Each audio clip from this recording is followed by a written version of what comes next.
and I had to come inside. The mosquitoes were biting outside.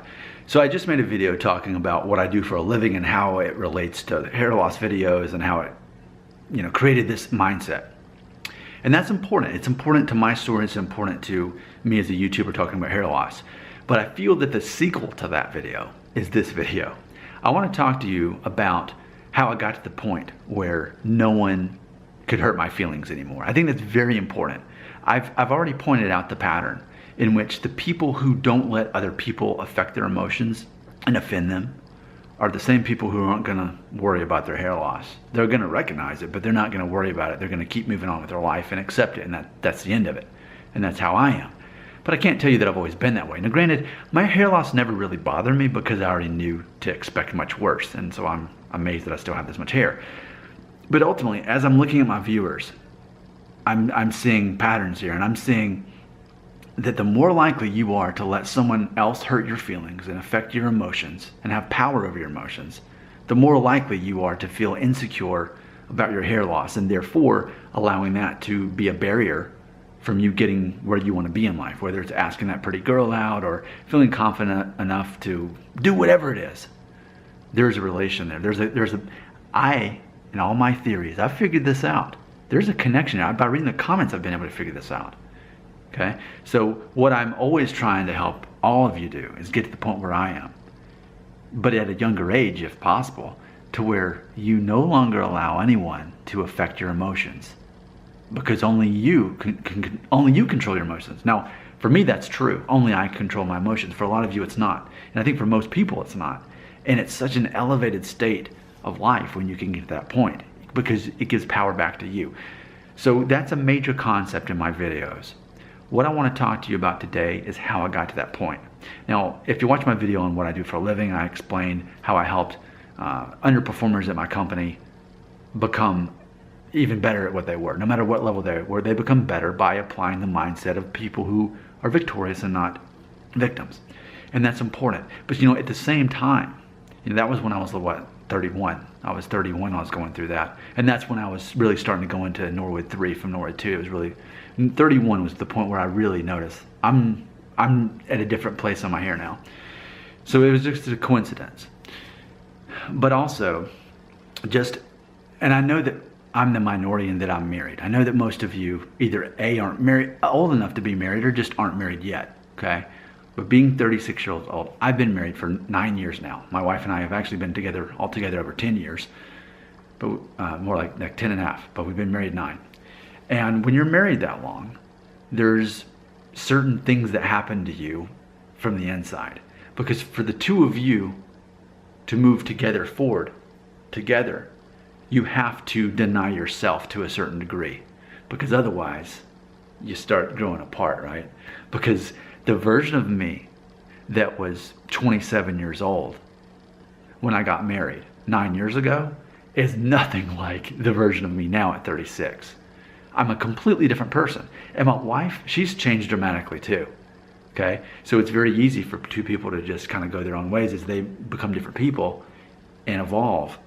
But we've made a point to evolve together. We're different people, but we evolve together. And what I realized, it was 2 years ago, it was when I turned 34. That's when I officially realized, you know what? A lot of the difficulty, the times that my wife and I were clashing the most, was when I was getting offended. I noticed something about my wife. She didn't really get offended by anything. But I was the one getting offended. I was the one with hurt feelings. I was the one that would hear something said, and I want to say take it the wrong way, but maybe it wasn't the nicest way for her to say it, or whatever it was. Maybe it was condescending, whatever. But I would let that bother me, and then I'd get quiet the rest of the night, and then she'd know something was up, and then that led, to a discussion, right? And not a fun one. So eventually, I got to the point where I realized, you know what? What if the next time she says something that rubs me the wrong way, I just laugh it off and I don't let it affect me, and I keep going as normal. And it took a while.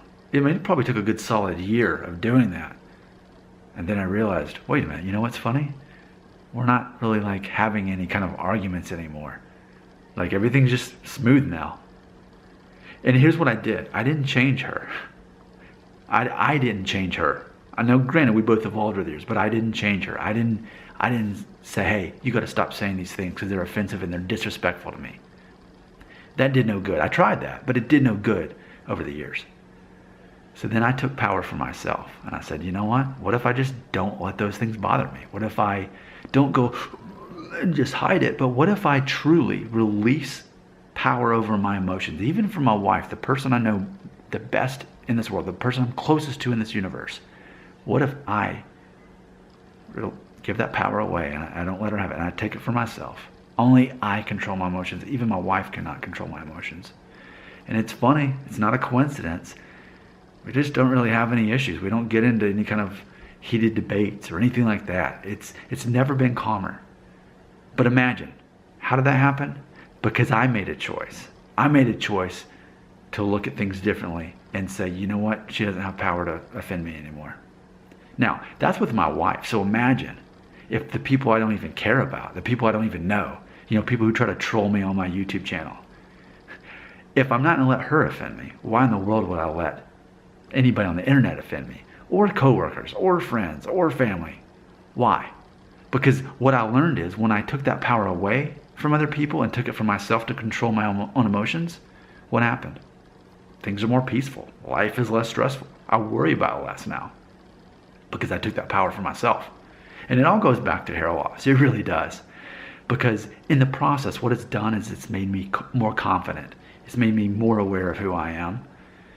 And honestly, it's made me more masculine in the point. I'm now more masculine than I was before, because instead of being a guy who could get his feelings hurt, I'm a guy who isn't affected by that. And by doing so, I'm just more confident as a person. Even though my hair hasn't receded or fallen out as much as I thought it would at this point, if it does, I'm ready for it, because that's the least of my worries. I'm telling you, your ability to be offended, to allow other people to offend you, absolutely has a connection between your confidence in yourself and your hair loss. I'm convinced of that. I'm convinced of that, and that's where I want to get you. But I want to get you there sooner than it took me. I don't want you to be 34. You don't even have to be married to that point. You could be 21 and get to that point, and you'd have a major advantage of me. Even if you have less hair, it's still a major advantage you could have over me. I'm here to help you, and this is ultimately how I'm going to help you.